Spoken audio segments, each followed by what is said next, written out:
Welcome back.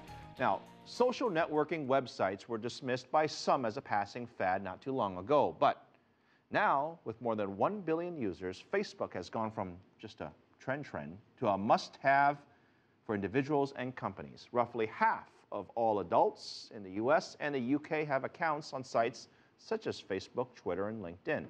In China, Weibo, Tencent's Qzone has hosted more than 500 million users each, and that number will probably go even higher this year. A European Travel Commission report shows the number of social media users in Asia, the Middle East, and Africa is expected to grow more than 15% this year. Now, right now, in Argentina and Brazil, the Russians also outpaced the rest of the world on engagement. They spend about 10 hours on social media sites every single month.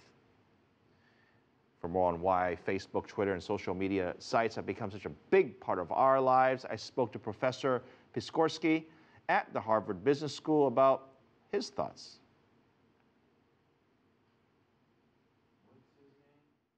Nobody could really explain to me why we spend an hour a day on various social media sites.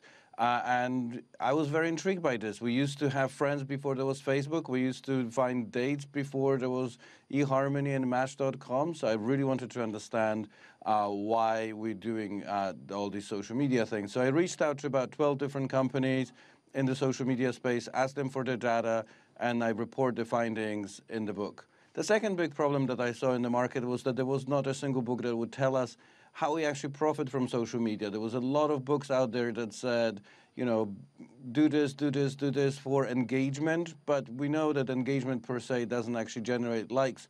So I really wanted to understand what firms can do to turn social media into profit, and I document that in the book as well. How do companies make money from this? Let's start with the traditional multinational firms. Let's say you're developing a multimedia strategy, you're developing a social strategy. How should a General Electric, how should a Delta Airlines, how should these traditional companies go onto the social media and make it work?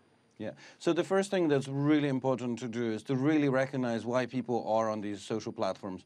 The people are there to connect to each other, not to connect to companies. So very often what companies do is forget about that, and they start broadcasting the commercial messages to them through Facebook pages, through Twitter handles, through advertising on these social platforms. And it doesn't really work very well because most of the time people ignore these messages. So it's very difficult to convert that into actual profit. What really works quite beautifully is when you actually start developing a product that's very adjacent, very similar to what you're offering, but that product actually ends up connecting people to each other. So American Express is a great example of that, and Nike is a great example of that. So American Express has its own platform for its open forum cardholders, and it allows them to connect to each other.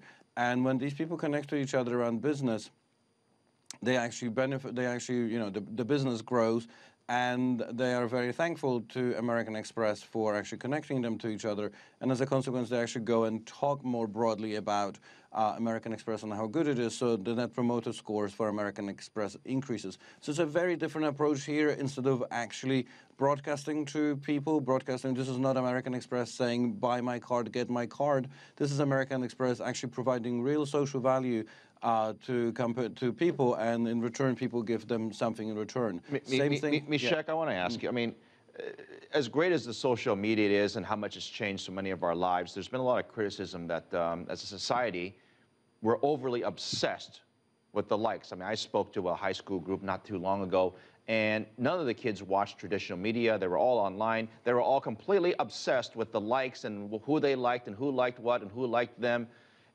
Is this healthy?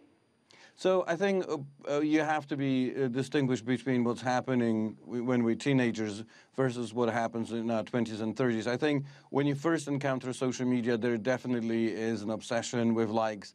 But, and you know, am I popular? Am I sufficiently popular? But that used to happen in the offline world quite a lot. I think what happened was that social media accentuated that. I think in the 20s and 30s, I think once we enter those, that age, we get a much healthier approach to this. And social media fulfills a much more important role for us of actually reconnecting us with people in ways that we couldn't connect to them in the offline world. After all, in the 20s and 30s, we become so busy with our work life that we do need a wonderful place where we can actually connect with others. And sort of disappear from reality sometimes. Last question for you, Mikolaj, is you spent a lot of time writing this book. You spent a lot of time researching the topics. What was the most shocking thing that you found out in your studies in this?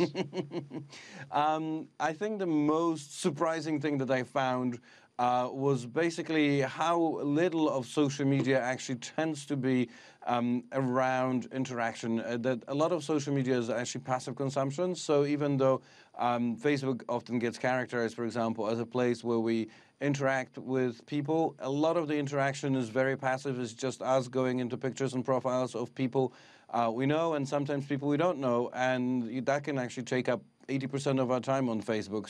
So even though we always think social media is, really replacing our interactions offline, it turns out that it complements our interactions. It just facilitates very different types of interactions that we have in the offline world. Thank you, Professor.